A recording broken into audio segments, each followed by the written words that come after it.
சிறகடிக்க ஆசை சீரியலோட upcoming episode என்னென்னு பார்க்கலாம்.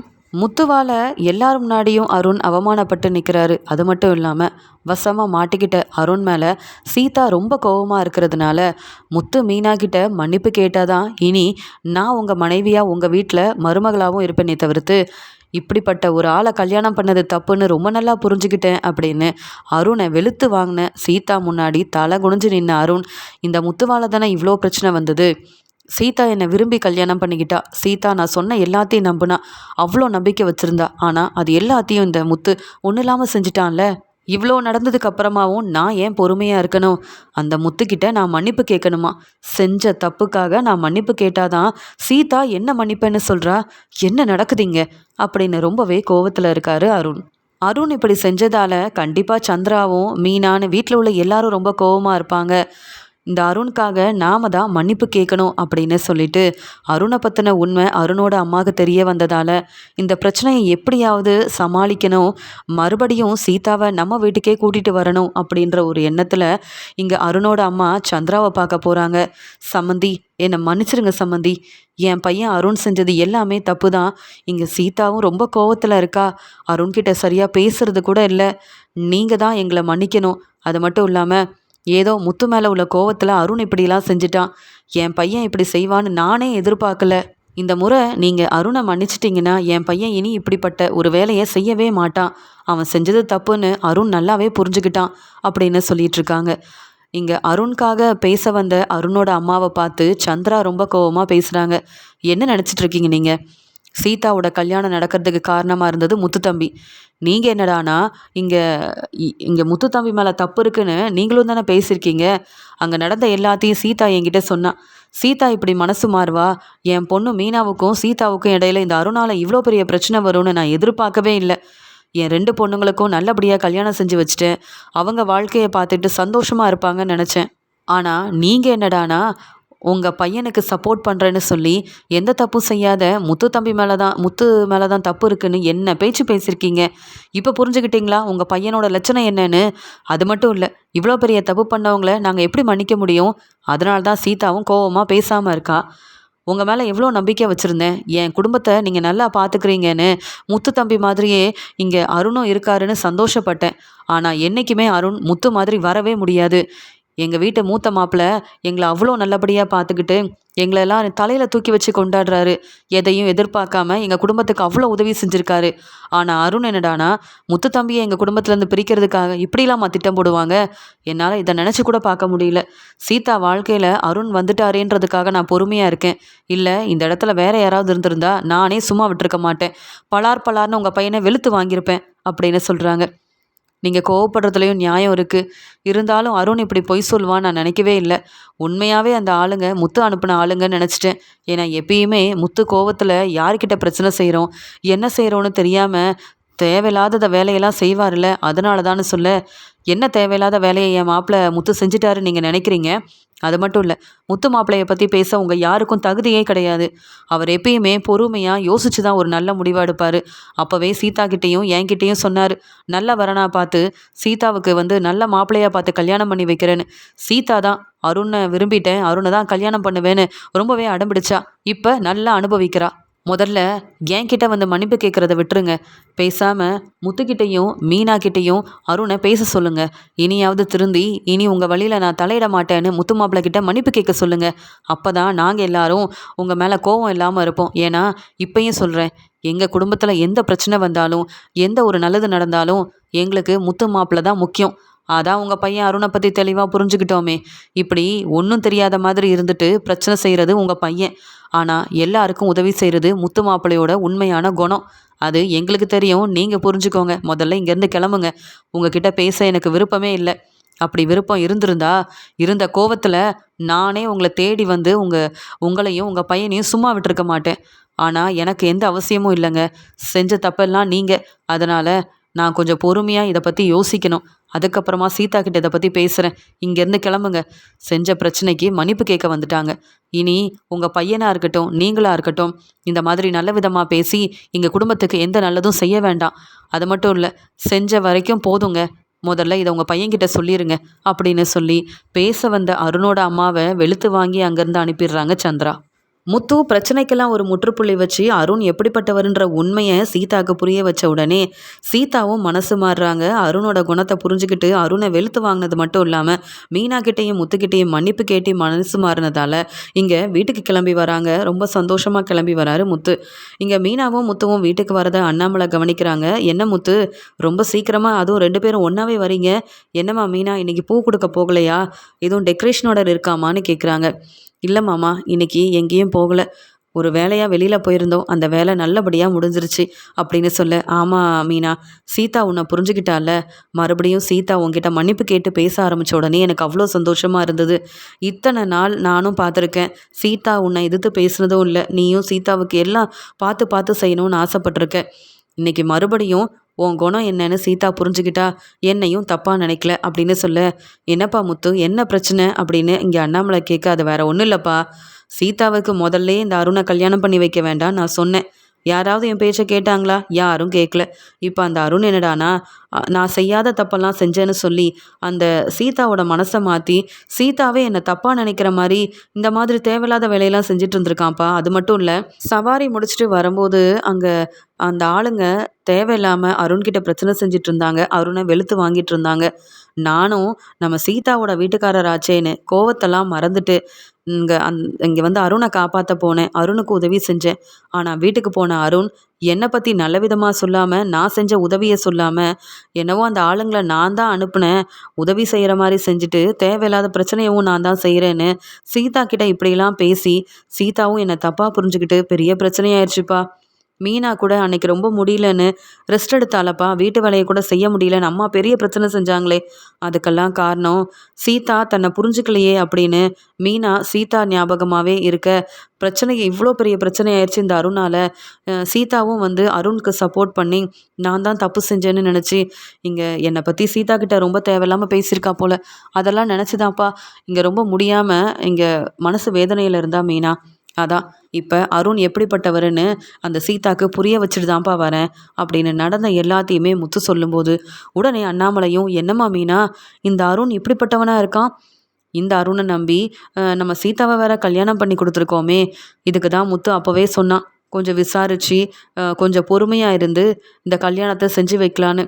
நீயும் உன் தங்கச்சி விருப்பப்பட்ட வாழ்க்கை கிடைக்கணும்னு நினச்ச மீனா, இப்போ பாரு சீதாவோட வாழ்க்கை இப்படியே அமையணும் அப்படின்னு சொல்லி பேசுகிறாரு அண்ணாமலை. ஆமாம் மாமா, சீதா அருண்கிட்ட பேசவே மாட்டேன், அந்த அருணோட முகத்தில் முழிக்கவே மாட்டேன்னு ரொம்பவே கோவத்தில் இருக்கா.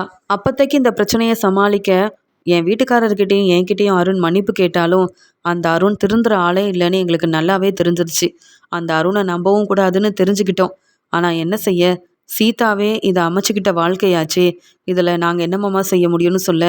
என்னப்பா முத்து, ஏற்கனவே அந்த அருணால் உனக்கு பிரச்சனை வந்திருக்கு, கல்யாணம் ஆனதுக்கப்புறமா நீ உன் வேலையை பார்க்குற, ஆனால் அந்த அருண் இப்படி திருந்தாமல் இருந்திருக்கானேப்பா அப்படின்னு அண்ணாமலை அங்கே வந்து அருண் இப்படி செஞ்சதை நினச்சி ரொம்பவே மனசு வேதனைப்படுறாரு. உடனே மீனாவும், சரிம்மாம்மா இதை பற்றி நீங்கள் நினைக்காதீங்க, நானும் அங்கே அருண்கிட்ட பேசிட்டு வந்திருக்கேன், இனி எந்த பிரச்சனையும் நான் செய்ய மாட்டேன்னு அருண் சொல்லியிருக்காரு, நான் உங்களுக்கு காஃபி கொண்டு வரமாமா அப்படின்னு சொல்லிட்டு கிச்சனுக்கு போகிறாங்க மீனா. உடனே அண்ணாமலையும், சரிப்பா முத்து, உன்னோட புத்திசாலித்தனம் தான் எனக்கு தெரியுமே, இப்போ சீதா உங்கள் 2 பேரையும் புரிஞ்சுக்கிட்டால அதுவே போதும், இனி அந்த அருண்கிட்ட நீ பேசவும் வேண்டாம், அப்போ தான் அந்த அருணால் உனக்கு எந்த பிரச்சனையும் வராதுப்பா, கொஞ்சம் கவனமாகவே இரு முத்து அப்படின்னு சொல்கிறாரு அண்ணாமலை. இங்கே சந்திரா பேசின பேச்சால் சந்திரா முத்துக்கு சப்போர்ட் பண்ணி பேசினது மட்டும் இல்லாமல் அந்த அருணை வெளுத்து வாங்கினதால அருணோட அம்மா அவமானப்பட்டு வீட்டுக்கு வந்து உட்காந்து அழுதுட்ருக்காங்க.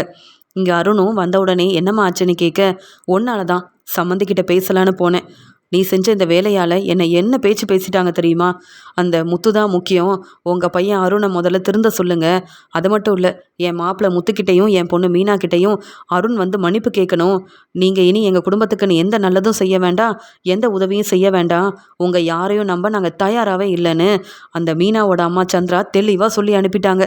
நான் பேசுகிறத கேட்க கூட இல்லை தெரியுமா, நீ செஞ்ச இந்த வேலையை சொல்லி அவ்வளோ என்னை பேசிட்டாங்க, இனி எப்படி நான் வெளியில் தலை காட்ட முடியும், சொந்தக்காரங்க தெரிஞ்சவங்கன்னு எல்லாருக்கும் நீ செஞ்சது தெரிஞ்சிருச்சு, ஏன் அருண் இப்படி செஞ்சேன்னு கேட்க, அம்மா நான் ஏதோ தெரியாமல் செஞ்சுட்டேன், அதுக்காக என் மாமியார் எப்படிலாம் பேசணுமா என்ன, இனி இப்படிப்பட்ட எந்த வேலையவும் நான் செய்யவே மாட்டேம்மா, அழாதீங்கம்மா, என்னால் இப்படி நீங்கள் அவமானப்பட்டு வருவீங்கன்னு நான் எதிர்பார்க்கவே இல்லை அப்படின்னு அவங்க அம்மாவுக்கு ஆறுதலாக பேசி அவங்கள ரூமில் போய் ரெஸ்ட் எடுக்க சொல்கிறாங்க.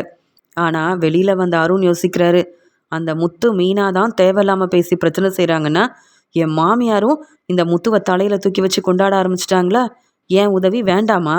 அப்போ நான் என்ன செய்யணுமோ செஞ்சிடுறேன். அது மட்டும் இல்லாமல் இந்த முத்து ஒரு ஆளுன்னு அவங்கிட்ட நான் மன்னிப்பு கேட்கணுன்னு அந்த மீனா, சீதா, என் மாமியார்னு எல்லாரும் என்னை அவமானப்படுத்துகிறாங்கல்ல, அந்த முத்துக்கிட்ட மன்னிப்பு கேட்கறதுக்காக தான் இப்படி ஒரு வேலையெல்லாம் நான் செஞ்சேன். நான் எப்பயுமே தலை நிமிர்ந்து நிற்கணும்ல நினச்சேன். அந்த முத்து ஒரு ஆள், நான் அவன்கிட்ட மன்னிப்பு கேட்கணும்.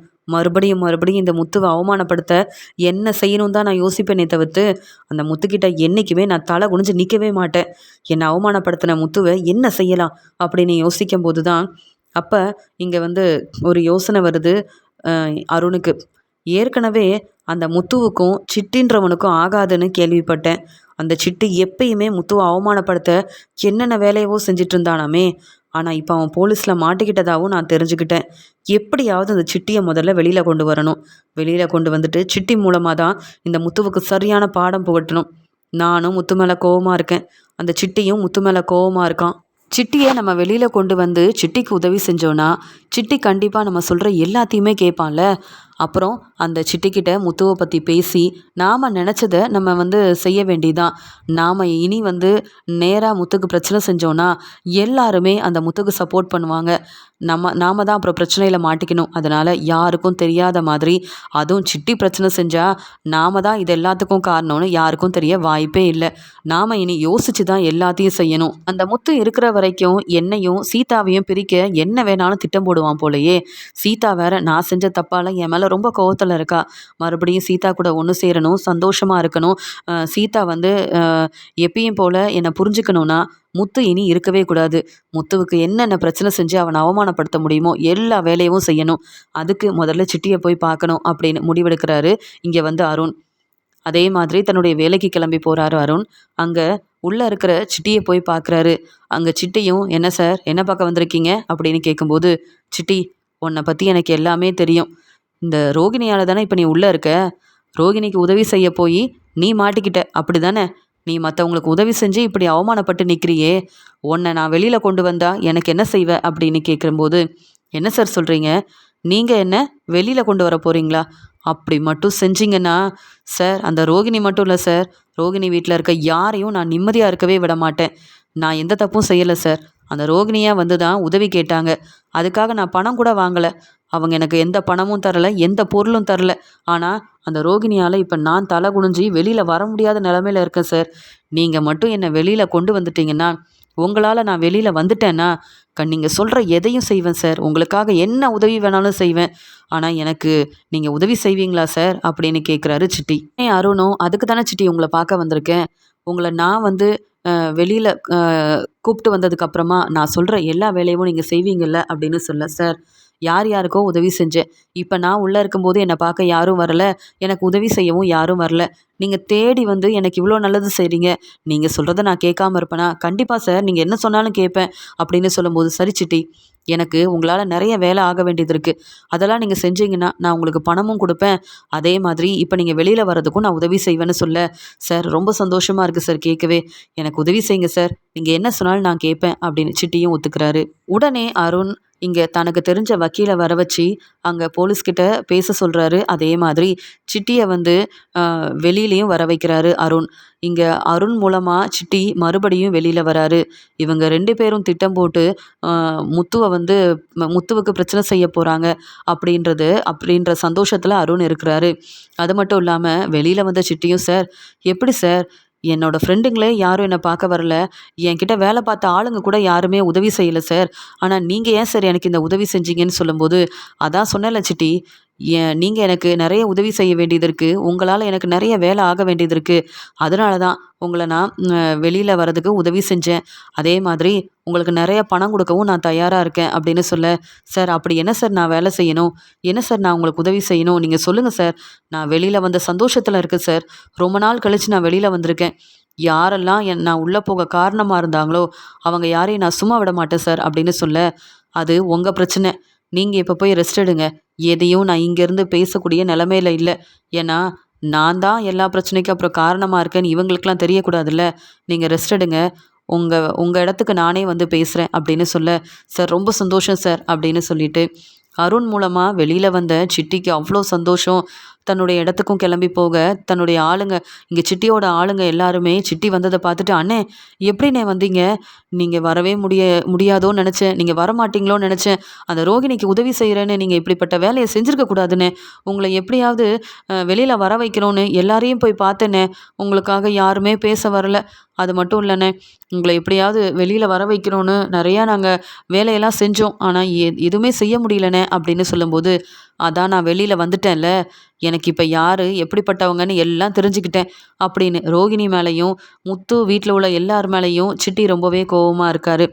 சிட்டி வெளியில வந்ததுக்கு காரணமே இந்த அருண் தான் அப்படின்னு யாருக்குமே தெரியாததால பொய் சொல்லி ஏமாத்தி முத்துவை அவமானப்படுத்தணும் அப்படின்னு நினைக்கிற இந்த அருண் திருந்திருவாருன்ற நம்பிக்கையில எல்லாரும் இருக்கும்போது இங்க சிட்டியை பார்க்கறதுக்காக அருண் போறாரு. உடனே சிட்டியும், சார் வாங்க சார், நீங்க வருவீங்க நான் எதிர்பார்க்கவே இல்லை சார் அப்படின்னு சொல்ல, ஆமா சிட்டி என்ன வேலை பார்க்குறீங்கன்னு சொல்லும்போது, சார் என்கிட்ட பணம் இருக்கும், அப்பப்போ யாராவது பணத்தை கடனாக வாங்குவாங்க, மாதம் மாதம் வட்டி பணத்தை போய் வாங்குவேன் சார்.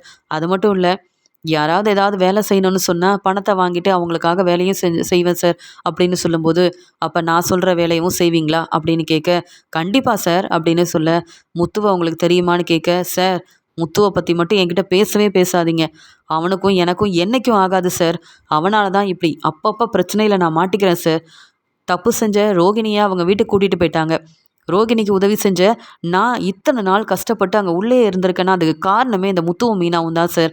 அவங்கள பற்றி என்கிட்ட பேசவே பேசாதீங்க சார்னு சொல்ல, அப்போ உனக்கும் முத்துவை பிடிக்காது, அதே மாதிரி எனக்கும் அந்த முத்துவை பிடிக்காதுன்னு சொல்ல, ஏன் சார் என்ன சார் பிரச்சனை அப்படின்னு கேட்க, நான் யாருன்னு தெரியலையா? அந்த மீனா இருக்காங்கல்ல, அவங்க தங்கச்சி சீதாவோட வீட்டுக்காரர் தான்னு சொல்லும்போது, என்னது அந்த சந்திராவோட மருமகனா? நீங்கள் எல்லாரும் ஒரே குடும்பத்தில் உள்ளவங்களா? இது தெரியாம நான் உங்ககிட்ட அந்த முத்துவை பற்றி என்னென்னவோ சொல்லிட்டேனே. அப்படி இருக்கும்போது நீங்கள் ஏன் சார் எனக்கு உதவி செய்யணும்? உங்களுக்கு ஏன் சார் முத்துவை பிடிக்கல? முத்து அப்படி என்ன சார் உங்களுக்கு பிரச்சனை செஞ்சாரு அப்படின்னு கேட்கும்போது, அந்த முத்து இருக்கிறதே எனக்கு பிரச்சனையாக தான் இருக்குது. அதனால தான் நான் வேற என்ன செய்யன்னு தெரியல. அந்த முத்துவால் நான் ரொம்பவே அவமானப்பட்டுட்டேன். நான் பெரிய ஒரு வேலையில் இருக்கேன். ஆனால் அந்த முத்து சாதாரண கார் டிரைவராக இருந்துக்கிட்டு எல்லாரும் அந்த முத்துவை தலையில் தூக்கி வச்சு கொண்டாடுறத பார்க்க என்னால் கொஞ்சம் கூட முடியல. நானும் அந்த வீட்டு மருமகன் தான். ஆனால் அந்த மதிப்பு மரியாதை எனக்கு கிடைக்கவே இல்லை. அதனால தான் அந்த முத்துவை இனி சும்மா விடக்கூடாதுன்ற கோவத்தில் இருக்கேன். எனக்கு உதவி செய்வீங்கள்ல? உங்ககிட்ட தான் நிறைய ஆளுங்கள்லாம் இருக்காங்கல்ல, அவங்கள அனுப்புங்க. முத்து சவாரி முடிச்சுட்டு வரும்போது அவனை வெளுத்து வாங்க சொல்லுங்க. அவன் இருந்தாலும் சரி இல்லைனாலும் சரி எனக்கு எந்த பிரச்சனையும் வரக்கூடாது. அது மட்டும் இல்லாமல் அப்படியே உனக்கு எந்த பிரச்சனையும் வந்து மறுபடியும் நீ உள்ளே போனாலும் உன்னை எப்படி வெளியில் வர வைக்கணும்னு எனக்கு தெரியும். என் மேலே உனக்கு நம்பிக்கை இருக்குல்ல? ஆமாம், இதுக்கு எவ்வளோ பணம் நான் கொடுக்கணும் அப்படின்னு சொல்ல, சார் முதல்ல நான் வேலையை முடிக்கிறேன் சார், அதுக்கப்புறம் பணம் வாங்கலாமா வேண்டாமான்னு நான் முடிவெடுக்கிறேன். ஏன்னா அந்த முத்து வந்து சாதாரண ஆளெல்லாம் இல்லை சார். நான் என் ஆளுங்க எல்லாரையும் அனுப்புனா கூட அந்த முத்து தனியாக இருந்து சமாளிப்பான் சார். அந்த முத்துவை பற்றி உங்களுக்கு தெரியல, ஆனால் எனக்கு நல்லாவே தெரியும். ஆனால் உங்கள் உதவியால் தான் நான் இப்போ சந்தோஷமாக இருக்கேன். வெளியிலே வந்திருக்கேன் சார். அதனால் நீங்கள் சொன்ன எல்லா வேலையும் செய்வேன். நீங்கள் எனக்கு பெருசாக பணம்லாம் கொடுக்க வேண்டாம். முதல்ல நான் வேலையெல்லாம் முடிச்சிடுறேன் சார். அதுக்கப்புறம் உங்ககிட்ட பணம் வாங்கணுமா வேண்டாமான்னு நான் முடிவெடுக்கிறேன்னு சொல்ல, இல்லை சிட்டி, நீ வெளியில் வந்தாலும் உன்னை இனி யாரும் பெருசாக மதிக்க போகிறதில்ல. நீ நினைக்கிற மாதிரி நீ கொடுத்த பணம் உனக்கு திருப்பி கிடைக்க போகிறதும் இல்லை. எந்த வேலையும் இல்லாமல் வருமானமும் இல்லாமல் நீ இருக்கிறத எனக்கு தெரியுமே. இதில் 50,000 ரூபா பணம் இருக்குது. இந்த பணத்தை வச்சுக்க. நான் சொன்ன வேலையை நீ சரியாக செஞ்சனா இதுக்கு மேலேயும் நான் உனக்கு பணம் தருவேன்னு சொல்லும்போது சிட்டி ரொம்ப சந்தோஷப்படுறாரு. ரொம்ப நன்றி சார், எனக்கு உதவி செஞ்சீங்க. இப்போ எனக்கு ஒரு வேலையும் கொடுத்துருக்கீங்க.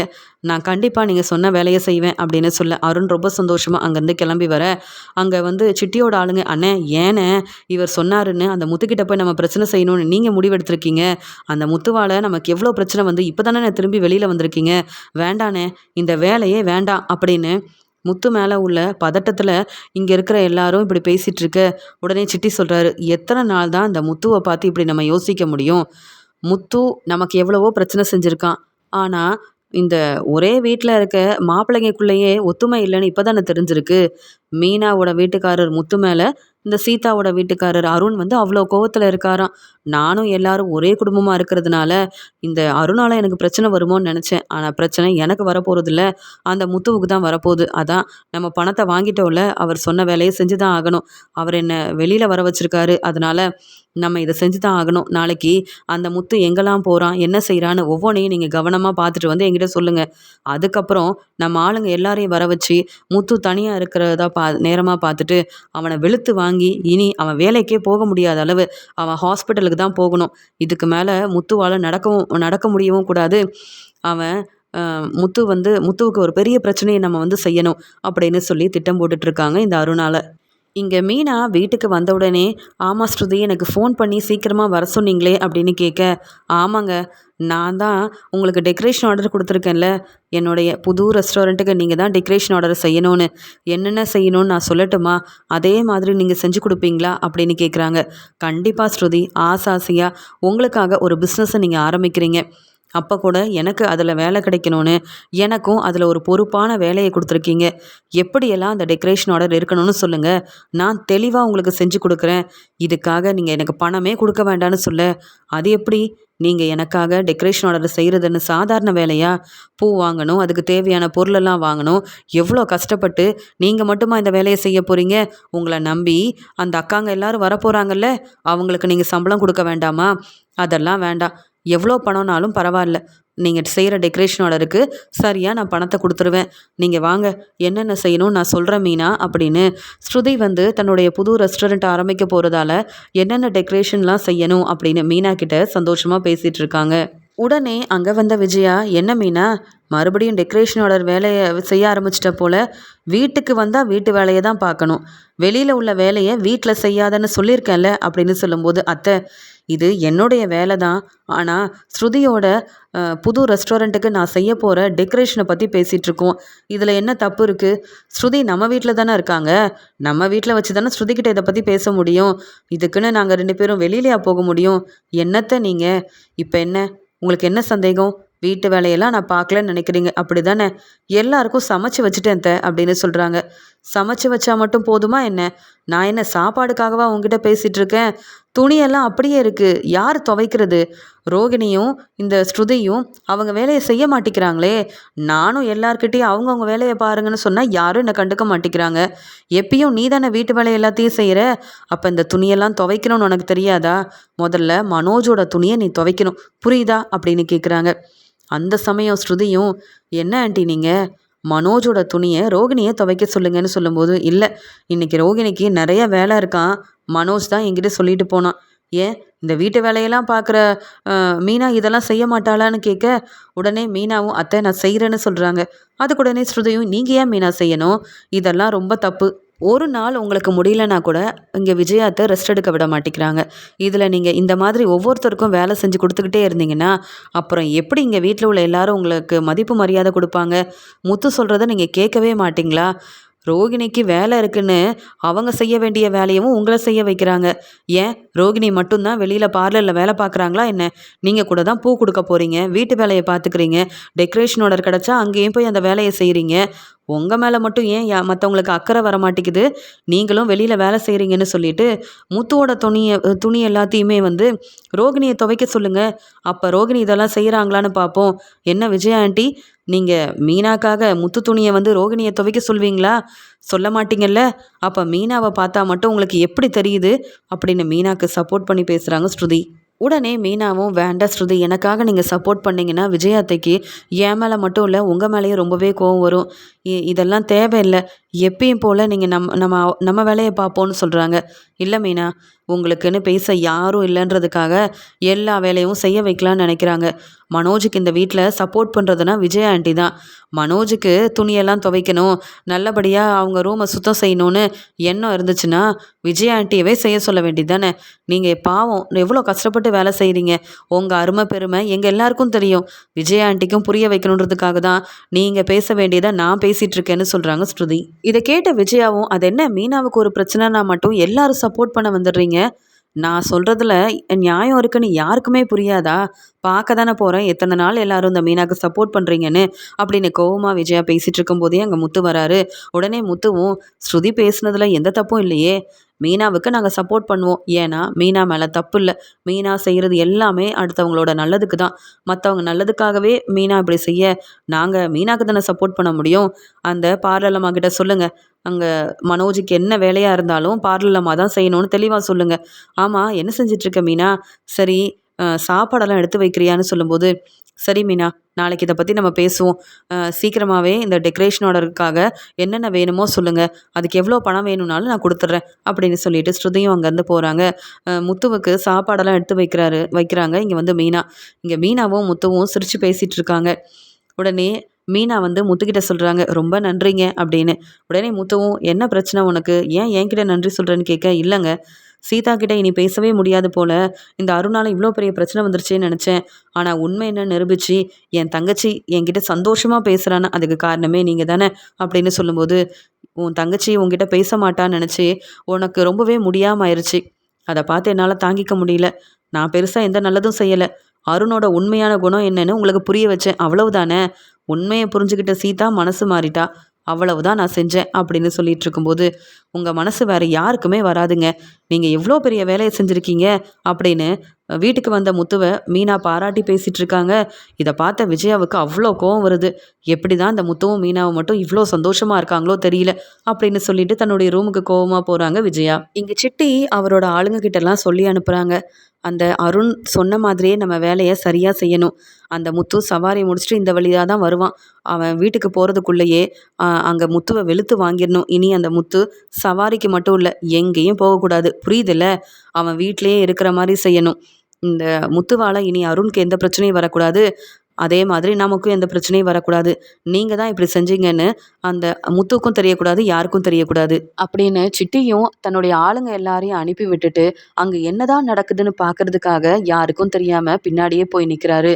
இங்கே சவாரி முடிச்சுட்டு வர முத்துக்கிட்ட தேவையில்லாமல் பிரச்சனை செய்ய அந்த ஆளுங்களும் காரை நிப்பாட்டுறாங்க. அண்ணே, கொஞ்சம் வெளியில் வாங்க அப்படின்னு சொல்ல, உங்களெல்லாம் எங்கேயோ பார்த்த மாதிரி இருக்கே அப்படின்னு முத்து சொல்கிறாரு. ஆமாண்ணே, பார்த்து ரொம்ப நாள் ஆகுதுல்ல, வெளியில் வாங்கலை அப்படின்னு முத்துவை கூப்பிடும்போது, எதுக்கு நான் வரணும் அப்படின்னு முத்து கேட்குறாரு. இல்லைண்ணே, கொஞ்சம் வாங்கலை, உங்ககிட்ட பேசணும் அப்படின்னு சொல்லும்போது, நீங்கள் இப்படியே பேசுங்க, என்னால் வர முடியாது, நான் சீக்கிரமாக வீட்டுக்கு போகணும். இவ்வளோ நேரம் சவாரி முடிச்சுட்டு வீட்டுக்கு போகலான்னு பார்த்தா, ஆமாம், இத்தனை பேர் எதுக்கு வந்திருக்கீங்க, ஏதாவது பிரச்சனையா என்ன அப்படின்னு முத்து கேட்கும்போதே அந்த ஆளுங்க முத்துவை வெளியில் கூப்பிட்டு பேசுகிற மாதிரி வெளியில் வர வச்சு முத்துவை வெளுத்து வாங்கிடுறாங்க. முத்துவும் எவ்வளோ முயற்சி செய்கிறாரு, அதே மாதிரி சமாளிக்க நினைக்கிறாரு. ஆனால் அங்கே சிட்டி வந்து முத்துவை பற்றி நல்லா தெரிஞ்சுக்கிட்டு தாங்கிட்ட இருந்த எல்லாரையுமே அங்கே அனுப்புனதுனால முத்துவால் எதுவுமே செய்ய முடியல.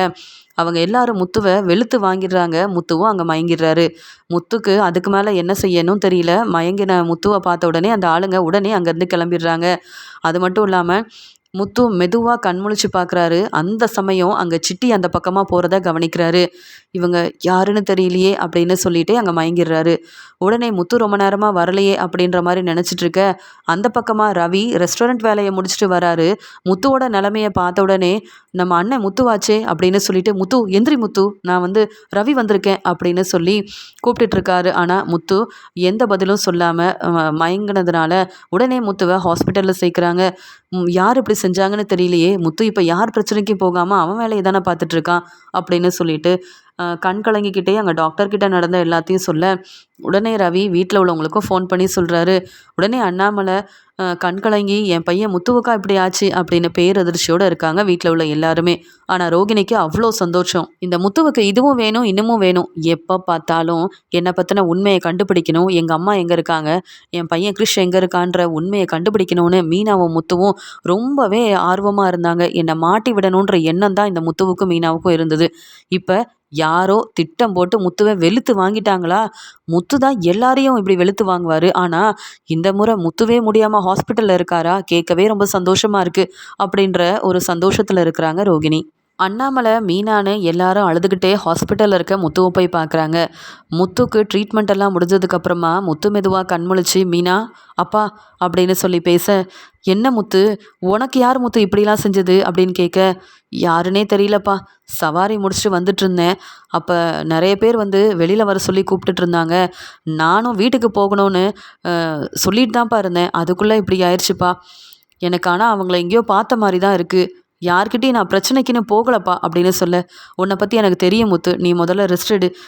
யாரையும் பற்றி யோசிக்காத, எதையும் யோசிக்காத, நீ வீட்டுக்கு வந்ததுக்கப்புறமா இதை பற்றி பேசிக்கலான்னு சொல்லிட்டு, என் பையன் முத்துவுக்கு இப்படி ஒரு நிலமை வந்துருச்சே, யாரோ திட்டம் போட்டு தாம்மா மீனா இப்படிலாம் செஞ்சுருக்காங்க அப்படின்னு சொல்லி முத்துவோட நிலமையை பார்த்துட்டு பேசிகிட்டு இருக்க, அங்கே டாக்டரும் முத்துவை நீங்கள் நாளைக்கு வீட்டுக்கு கூப்பிட்டு போகலாம், அவங்கள நல்லபடியாக பார்த்துக்கோங்க அப்படின்ற மாதிரி சொல்லிடுறாங்க. உடனே மீனா சொல்கிறாங்க, நான் பக்கத்தில் இருந்தே என் வீட்டுக்காரரை கவனிச்சிக்கிறேங்க அப்படின்னு சொல்ல, மீனாவை பார்த்து முத்து வந்து சொல்கிறாரு, மீனா எனக்கு என்னவோ இந்த சிட்டி வெளியில் வந்துட்டான் போல, நான் சிட்டியை பார்த்தேன் அப்படின்னு சொல்ல, இல்லைங்க அதான் அந்த ரோகிணியால் சிட்டி இப்போ உள்ளே இருக்கான்ல அப்படின்னு சொல்லும்போது, இல்லை சிட்டி வெளியில் வந்துட்டான், என் மேலே உள்ள கோவத்தில் தன்னுடைய ஆளுங்களை அனுப்பி இப்படி பிரச்சனை செஞ்சிட்டான்னு நினைக்கிறேன். அந்த சிட்டி தான் இப்படி தப்பு பண்ணியிருக்கான். சிட்டி தான் தன்னுடைய ஆளுங்களை அனுப்பியிருக்கான். அங்கே வந்த ஆளுங்க எல்லாருமே சிட்டியோட ஆளுங்க அப்படின்ற மாதிரி சொல்லும்போது, உண்மையாக தான் சொல்கிறீங்களா?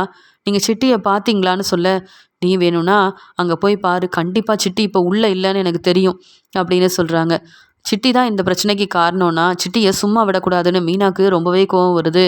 உடனே தனக்கு தெரிஞ்ச போலீஸை போய் மீனா பார்க்குறாங்க. உடனே மீனா அழுதுகிட்டே பேசுகிறாங்க, சார் என் வீட்டுக்காரர் இப்போ ஹாஸ்பிட்டலில் இருக்காரு சார், அவரால் நடக்கக்கூட முடியல, அவ்வளோ கஷ்டப்படுறாரு. நேற்று சவாரி முடிச்சுட்டு சிட்டி இங்கே வந்து முத்து வீட்டுக்கு வரும்போது சிட்டி தன்னுடைய ஆளுங்களை அனுப்பி பெரிய பிரச்சனை செஞ்சுட்டாரு. என் வீட்டுக்காரர் மேலே எந்த தப்பும் இல்லை, சவாரி முடிச்சுட்டு வரும்போது சிட்டியோட ஆளுங்க இப்படி செஞ்சுட்டாருன்னு என் வீட்டுக்காரர் முத்து சொல்லிட்டு இருக்காரு. ஆனால் எனக்கு சந்தேகமாக இருக்குது, சிட்டி இப்போ உள்ளே இருக்கும்போது சிட்டியோட ஆளுங்க ஏன் சார் இப்படி பிரச்சனை செய்யணும்? எனக்கு ஒரு உதவி செய்யுங்க சார், சிட்டி வெளியில் வந்துட்டானா அப்படின்னு கேட்க, என்ன மீனா உங்களுக்கு எதுவுமே தெரியாதா? சிட்டி வெளியில் வந்துட்டாமா, இங்கே முத்து சொன்ன மாதிரி சிட்டி தன்னுடைய ஆளுங்களை அனுப்பியிருக்கலாம், முத்து மேலே உள்ள கோவத்தில் இப்படி பிரச்சனையும் செஞ்சுருக்கலாம் அப்படின்னு சொன்ன உடனே, அப்போ என் வீட்டுக்காரர் முத்து சொன்னது எல்லாமே உண்மைதான் அப்படின்னு மீனாக்கு புரிய வருது. உடனே மீனாவும் அழுதுகிட்டே சீதாக்கு ஃபோன் பண்ணி நடந்த எல்லாத்தையும் சொல்கிறாங்க. இதை கேட்ட சீதா ரொம்பவே பதட்டமா, என்னக்கா சொல்கிற, நம்ம முத்து மாமாவுக்கா இப்படிலாம் நடந்துருச்சு, அந்த சிட்டி தான் இதுக்கு காரணமா? பாத்தியாக்கா வெளியில் வந்த உடனே அவன் வேலையை ஆரம்பிச்சிட்டான், இந்த உண்மை நமக்கு தெரிஞ்சிருச்சுல்ல, நாம் ஏன்க்கா இன்னும் அமைதியாக இருக்கணும்? சிட்டி மேலே தப்பு இருக்குன்னு தெரிஞ்சதால கண்டிப்பாக போய் கம்ப்ளைண்ட் கொடுப்போம்க்கா, அங்கே சிட்டியை கூப்பிட்டு என்ன ஏதுன்னு கேட்பாங்கல்ல, அப்போ உண்மை நமக்கு தெரிய வரும்க்கா அப்படின்னு சொல்கிறாங்க. நீ என் கூட வா சீதா, நம்ம போயிட்டு வருவோம், போலீஸை பார்ப்போம், உதவி கேட்போம் அப்படின்னு சொல்கிறாங்க. இங்கே வந்து மீனாவும் சீதாவும் இங்கே மீனாவும் முத்துவுக்காக கம்ப்ளைண்ட் வந்து கொடுக்குறாங்க. என் வீட்டுக்காரர் இப்போ ஹாஸ்பிட்டலில் இருக்கார், இந்த சிட்டி தன்னுடைய ஆளுங்களை அனுப்பி இப்படி பிரச்சனை செஞ்சிட்டான், என் வீட்டுக்காரர் யார்கிட்டையும் எந்த பிரச்சனையும் செய்கிறவரே இல்லை அப்படின்னு சொல்லி அவங்க வந்து சொல்கிறாங்க. உடனே சிட்டியை வர சொல்லுங்கள். இப்போ தான் அங்கே வக்கீல் வந்து பேசி சிட்டி வந்து வெளியில் வந்தான், அதுக்குள்ளே மறுபடியும் பிரச்சனையை ஆரம்பிச்சிட்டானா? ஆமாம் சார், இந்த சிட்டிக்கு வேறு வேலையே இல்லை, யாராவது பணம் கொடுத்தா அவங்க சொன்ன வேலையை செய்கிறேன்னு இப்படி பிரச்சனையில் அப்பப்போ மாட்டிக்கிறான். இப்போ தான் வெளியில் வந்திருக்கோம், நம்ம வேலையை பார்ப்போன்ற எண்ணம் அந்த சிட்டிக்கு இருக்கவே இருக்காது. நான் போய் இந்த சிட்டியை கூப்பிட்டு வரேன் சார் அப்படின்னு போயிட்டு, சிட்டி என்ன நீ தேவையில்லாத வேலையை செஞ்சிட்ருக்க, இப்போ தானே வெளியில் வந்த? ஆமாம், அந்த முத்துவுக்கு ஒன்றால் தானே பிரச்சனை வந்தது, அந்த முத்து இப்போ ஹாஸ்பிட்டலில் இருக்கார், நீ வந்து பேசணுன்னு உன்னை கூப்பிட்டு வர சொல்லியிருக்காங்கன்னு சொல்ல, சார் நான்லாம் எந்த தப்பும் செய்யலை சார் அப்படின்னு சொல்லும்போது, அதை நீ அங்கே வந்து பேசு அப்படின்னு அங்கே சிட்டியை வர வைக்கிறாங்க. மீனாவும் சீதாவும் அழுதுகிட்டே இருக்கிறத பார்த்துட்டு சிட்டிக்கு அவ்வளோ சந்தோஷம். என்ன சார் என்ன வர வச்சுருக்கீங்க அப்படின்னு சொல்லும்போது, நீ செஞ்ச தப்புக்கு நீ தானே வந்து பதில் பேசணும் அப்படின்னு சொல்ல, நான் என்ன சார் தப்பு செஞ்சேன், எனக்கு எதுவுமே தெரியாது சார்னு சொல்ல, உடனே மீனா சொல்கிறாங்க, சிட்டி உன்னை யாரும் நம்ப போகிறதில்ல, நீ எப்படிப்பட்டவன்னு இவங்க எல்லாருக்குமே தெரியும், யாரோ சொல்லி தான் என் வீட்டுக்காரர் முத்துக்கிட்ட நீ தேவையில்லாமல் பிரச்சனை செஞ்சுருக்கேன், இங்கே முத்து ஹாஸ்பிட்டலில் இருக்காருன்னு சொன்னதை கேட்டு சிட்டி அவ்வளோ சந்தோஷப்படுறாரு. அப்படியா, அதான் உன் வீட்டுக்காரர் முத்து எல்லாருக்கிட்டையும் பிரச்சனை செய்வான்ல, அதான் யாரோ கோவத்தில் இப்படி செஞ்சுருப்பாங்க, இந்த பிரச்சனைக்கும் எனக்கும் எந்த சம்மந்தமும் இல்லைன்னு சொல்ல, இல்லை நேற்று நீ அந்த வழியாக போகிறத என் வீட்டுக்காரர் பார்த்துருக்காரு, உன்னோட ஆளுங்க தான் அங்கே வந்தாங்கன்னு எனக்கு தெரியும், இப்போ உன் ஆளுங்க எல்லாரையும் வர வச்சா உன்னை பற்றின உண்மை எங்கள் எல்லாருக்கும் தெரிய வந்துடும், அப்புறம் நீ வசமாக மாட்டிப்பேன்னு சொல்ல, அதெல்லாம் ஒன்றும் வேண்டாம், நானும் எந்த பிரச்சனையும் செய்யலை, என் ஆளுங்களுக்கும் ஒன்றும் தெரியாதுன்னு சொல்லிட்டு இருக்க. உடனே அங்கே சிட்டியோட ஆளுங்களையும் வர வைக்கிறாங்க. சிட்டியோட ஆளுங்க அங்கே வந்த உடனே போலீஸை பார்த்த உடனே ரொம்பவே பதட்டமா, சிட்டி என்ன இதெல்லாம் நமக்கு தேவையா, இதுக்கு தான் முன்னாடியே சொன்னேன், அந்த அருண் பேச்சை கேட்காத, பணத்தை வாங்காத, அவர் சொன்ன வேலையை செய்ய மாட்டேன்னு தெளிவாக சொல்லிடுன்னு, இப்போ தானே நீ வெளியில் வந்த, அந்த அருண் உனக்கு உதவி செஞ்சாரு, நீ வெளியில் வர்றதுக்கு காரணமாக இருந்தார், உனக்கு பணம் கொடுத்தாருன்னு அந்த அருண் பேசின எல்லாத்தையும் நம்பி இந்த முத்துவுக்கு நீ பிரச்சனை செஞ்ச, எங்களை அனுப்பி பிரச்சனை செஞ்ச, இப்போ நீ மாட்டிக்கிட்ட, நாங்களும் மாட்டிக்கிட்டோமே அப்படின்னு சொல்லும்போது, நான் ஒன்றும் உங்களை மாட்டி விடலை, வந்த உடனே நீங்கள் தான் உண்மை எல்லாத்தையும் சொல்லி என்ன மாட்டி விட்டுட்டீங்க அப்படின்னு சிட்டி தன்னுடைய ஆளுங்க கிட்ட கோவமாக பேசும்போது, அண்ணே இங்கே போலீஸ் எல்லாம் பார்த்த உடனே வேற வழி இல்லாமல் நான் உண்மையை சொல்லிட்டேன், மன்னிச்சிடுனே அப்படின்னு சொல்கிறாரு. உடனே மீனாவும், பார்த்தீங்களா சார், நாங்கள் சந்தேகப்பட்டது ரொம்ப உண்மையாக இருக்குது. இந்த ஆளுங்க எல்லாரும் சிட்டி தான் இவங்க எல்லாரையும் அனுப்பி பிரச்சனை செய்ய சொன்னதா சொல்கிறாங்க. என் வீட்டுக்காரர் எந்த தப்பும் செய்யலை, யார் இப்படிலாம் செய்ய சொன்னதுன்னு கேளுங்க சார்னு சொல்லும்போது, வேற யாரும் இல்லை, இந்த சீதாவோட வீட்டுக்காரர் அருண் தான் அப்படின்னு சொல்ல, இங்கே மீனாவும் சீதாவும் பேரதிர்ச்சியோட இருக்க, அங்கே போலீஸும் இதை கேட்டு, என்ன அருணா அப்படின்னு கேட்கும்போது, ஆமாம் சார், இங்கே பெரிய ஒரு வேலையில் இருக்கார்ல, பொறுப்பான வேலையில் இருக்கார்ல, அந்த அருண் தான் சார், சீதாவோட வீட்டுக்காரர் தான் அப்படின்னு சொல்லும்போது, பொய் சொல்லாத, ஏற்கனவே அருணால் நிறைய பிரச்சனை என் குடும்பத்தில் இருக்குது, இப்போ நீ வேற இப்படி சொல்லி பிரச்சனையை பெருசாக்காதன்னு சொல்லும்போது, நாங்கள் ஏன் பொய் சொல்கிறோம், அப்படி வேணும்னா சிட்டி அண்ணங்கிட்ட என்ன நடந்ததுன்னு கேளுங்க அப்படின்னு சொல்லிடுறாங்க அந்த ஆளுங்க. உடனே அங்கே போலீஸ் முன்னாடி சிட்டி வேறு வழி இல்லாமல் உண்மையை சொல்கிறாரு. சார், நான் அந்த ரோகிணியால் உள்ளே இருந்தப்ப யாரும் எனக்கு உதவி செய்யலை, ஆனால் அந்த அருண் என்கிட்ட வந்து பேசினாரு சார், வக்கீலை வர வச்சு என்னை வெளியில் வர உதவி செஞ்சார். அதுக்கப்புறமா தான் தெரிஞ்சது சார், அவர் ஏதோ ஒரு காரணத்துக்காக தான் என்னை வெளியில் வர வச்சுருக்காருன்னு. இந்த முத்துவுக்கு நான் பிரச்சனை செய்யணுன்றதுக்காக தான் சார் தேடி வந்து என்னை வெளியில் வர வச்சு எனக்கு பணம் கொடுத்து 50,000 ரூபா பணம் கொடுத்தாரு சார். நான் சொன்ன வேலையை முடிச்சிட்டேன்னா இன்னும் நிறைய பணம் தரேன் அப்படின்னு கூட சொன்னார் சார். அது மட்டும் இல்லை, நான் சொல்கிற வேலையை செஞ்சு உனக்கு ஏதாவது பிரச்சனை வந்தால் நான் உனக்கு உதவி செய்வேன், அதனால் எதை பற்றியும் யோசிக்காமல் இந்த வேலையை செய்யணும்னு சொன்னார். அவரும் ஒரு நல்ல வேலையில் இருக்க, அவர் சொன்ன எல்லாத்தையுமே நான் நம்பினேன் சார் அப்படின்னு எல்லாத்தையுமே சொல்லிடுறாரு. அப்படியா, அந்த அருண்க்கு இப்போ நீ ஃபோன் பண்ணு, நீங்கள் சொன்ன மாதிரியே எல்லாத்தையும் செஞ்சுட்டேன், எப்போ வந்து மீதி பணத்தை தருவீங்கன்னு கேளு அப்படின்னு அங்கே போலீஸ் வந்து பேசிகிட்டு இருக்காரு. உடனே இங்கே சார் வேண்டாம் சார்னு சொல்லும்போது, நீ சொல்கிறது உண்மைன்னு நான் நம்பணும்னா இப்போ அந்த அருணுக்கு நீ ஃபோன் பண்ணணும் அப்படின்னு சொல்கிறாங்க. உடனே சிட்டியும் அருணுக்கு வந்து ஃபோன் பண்ணுறாரு. சார் நல்லா இருக்கீங்களா சார்னு கேட்க, சிட்டி நான் நல்லா தான் இருக்கேன், நான் சொன்ன வேலையெல்லாம் முடிச்சிட்டிங்களான்னு சொல்லும்போது, ஆமாம் சார், அந்த முத்து ஹாஸ்பிட்டலில் இருக்கான், என் ஆளுங்க அந்த முத்துவை நேற்று வெளுத்து வாங்கிட்டாங்க சார்னு சொல்ல, பரவாயில்ல சிட்டி, நான் சொன்ன வேலையை சரியாக செஞ்சுருக்கீங்க, ஏற்கனவே 50,000 ரூபா பணம் கொடுத்தேன், இன்னும் எவ்வளோ பணம் வேணாலும் நான் தரேன், ஏன்னா என்னை அவமானப்படுத்தி எல்லாரும் முன்னாடி என்னை தலை குனிய வச்சு அந்த முத்துவை சும்மா விடக்கூடாதுன்னு நினச்சேன், சரியாக வந்து நான் நினச்சதை நீங்கள் செஞ்சிட்டீங்க, நான் உங்களை தேடி வரேன், கண்டிப்பாக நான் மீதி பணத்தையும் தந்துடுறேன் அப்படின்னு சொல்லும்போது, சரி சார் அப்படின்னு அருண்கிட்ட பேசிட்டு சிட்டி வந்து ஃபோனை வைக்கிறாரு. அது எல்லாத்தையுமே அங்கே இருந்த எல்லாரையுமே கேட்டுடுறாங்க. அப்போ அருண் தான் இந்த வேலையெல்லாம் செய்ய சொல்லியிருக்காருன்னு அங்கே போலீஸ்க்கும் புரிய வருது, ஆதாரமும் கிடைக்குது. இங்கே சீதா ரொம்ப அழுகுறாங்க. பாத்தியாக்கா, இந்த அருண் திருந்தவே இல்லை, இனியாவது திருந்துவார், முத்துமாமாவோட நல்ல மனசை புரிஞ்சுப்பாருன்னு நினச்சேன். ஏற்கனவே முத்துமாமா அருணை பற்றின உண்மை எல்லாருக்கும் தெரிகிற மாதிரி செஞ்சதால் அந்த கோவத்தில் இப்படி இந்த சிட்டி மூலமாக பிரச்சனை செஞ்சுருக்காரு. பாவம் முத்துமாமா ஹாஸ்பிட்டலில் இருக்காரு. ஆனால் திருந்தாத அருணை நான் எப்படிக்கா மன்னிச்சு ஏற்றுக்க முடியும்? இந்த அருண் செஞ்ச தப்புக்கு நீ வந்து கம்ப்ளைண்ட் கொடுக்கா. இந்த அருண் வந்து இனி வெளியில் இருக்கக்கூடாது, இந்த பொறுப்பான வேலையும் அருணுக்கு இருக்கக்கூடாது, இந்த அருண் செஞ்ச வேலைக்கு உள்ளதாக்கா இருக்கணும் அப்படின்னு சொல்லும்போது, சீதா வேண்டாம் சீதான்னு சொல்லும்போது, அக்கா நான் சொல்கிறேன்ல, நீ அதே மாதிரி செய்க்கா அப்படின்னு சொல்ல, உடனே அங்கேருந்து போலீஸ் சொல்கிறாங்க, எனக்கு தெரியுதுமா உங்களோட பிரச்சனை என்னன்னு தெரியுது, அந்த அருண் உங்கள் வீட்டுக்காரர் வேற, இருந்தாலும் செஞ்ச தப்புக்கு அவருக்கு சரியான பதில் கொடுக்கணும்னு நினைக்கிறீங்க, அப்படி தானேம்மா சீதான்னு கேட்க, ஆமாம் சார், என் வாழ்க்கையில் அந்த அருண் வந்ததுலேருந்து எனக்கு பிரச்சனை மட்டும்தான் சார் இருக்குது, அவரை நம்பி நான் ரொம்பவே ஏமாந்துட்டேன் சார், இப்போ என் முத்து மாமாவுக்கு பிரச்சனைக்கு மேலே பிரச்சனை தந்துட்டுருக்காரு, இந்த அருணை நான் என்றைக்குமே மன்னிக்க மாட்டேன் அப்படின்னு சொல்ல, இங்கே அருணை வந்து தேடி போய் போலீஸ் வெளுத்து வாங்குறாங்க. அது மட்டும் இல்லாமல் சிட்டியோட ஆளுங்களை அனுப்பி முத்துவுக்கு பிரச்சனை செய்கிறீங்களா அருண், நல்லா படிச்சிருக்கேன்னு எப்போ பார்த்தாலும் உங்களையே நீங்கள் பெருமையாக பாராட்டி பேசிகிட்டு இருப்பீங்களே, அது மட்டும் இல்லாமல் நான் நினச்ச மாதிரி எனக்கு ஒரு பொறுப்பான வேலை கிடச்சிருக்குன்னு சொன்னீங்கல்ல, இந்த மாதிரி ஒரு வேலையில் இருந்துட்டு இந்த சிட்டி கூடலாம் சேர்ந்து திட்டம் போட்டு முத்துவுக்கு பிரச்சனை செஞ்சீங்கல்ல, அதனால தான் உங்களுக்கு இந்த நிலமை அப்படின்னு சொல்ல, அங்கே ஹாஸ்பிட்டல்லேருந்து வந்த முத்துவும் அங்கே வந்து அருண் வந்து வசமாக போலீஸில் மாட்டிக்கிட்டதால் அங்கே வந்து முத்து வந்து நிற்கிறாரு. வேறு வழி இல்லாமல் சிட்டி உண்மையை சொன்னதாலையும் சிட்டியால் வசமாக மாட்டிக்கிட்ட அருண் முத்துவையும் சீதாவையும் மீனாவையும் பார்க்க முடியாமல் அவமானப்பட்டு நிற்க, சிட்டியோட ஆளுங்க கூட அருணையும் போலீஸ் வெளுத்து வாங்குறாங்க. செய்கிற தப்பெல்லாம் செஞ்சுட்டு இப்படி பிரச்சனை செய்கிறது மட்டும் இல்லாமல், அருண் நீங்கள் இப்படி செய்வீங்கன்னு நாங்கள் எதிர்பார்க்கவே இல்லை அப்படின்னு வெளுத்து வாங்குறாங்க. இந்த தப்பு செஞ்ச சிட்டியோட ஆளுங்க அருண்னு எல்லாரையும் வெளுத்து வாங்கி உள்ளே அனுப்பிடுறாங்க. இதை பார்த்த சீதா வந்து ரொம்பவே தலை குனிஞ்சு அழுதுட்ருக்காங்க. அந்த சமயம் முத்து சொல்கிறாரு, சார் இந்த அருண் திருந்துவாருன்னு நாங்கள் காத்துட்ருந்தோம், ஆனால் எனக்கு இவ்வளோ பெரிய பிரச்சனை செய்வாருன்னு நான் எதிர்பார்க்கவே இல்லை, சிட்டியை வெளியில் வர வச்சு எனக்கு பிரச்சனை செஞ்ச அருண் இப்போ அவரோட நிலைமையை பார்த்தீங்களா சார்? இந்த அருண் திருந்தினா மட்டும் வெளியில் வந்தால் போதும் சார். இல்லைனா இந்த அருண் என்னைக்கும் வெளியில் வரவே கூடாது. செஞ்ச தப்பு என்னன்னு இந்த அருண் முதல்ல புரிஞ்சுக்கணும். சீதா, நீ அழாத சீதா, நாங்கள் எல்லாரும் உனக்காக இருக்கோம் அப்படின்னு அருண் போலீஸ்கிட்ட வசமாக மாட்டிக்கிட்டதை நினச்சி சீதா அழுகிறதுனால மீனாவும் முத்துவும் சீதாவுக்கு ஆறுதல் சொல்கிறாங்க.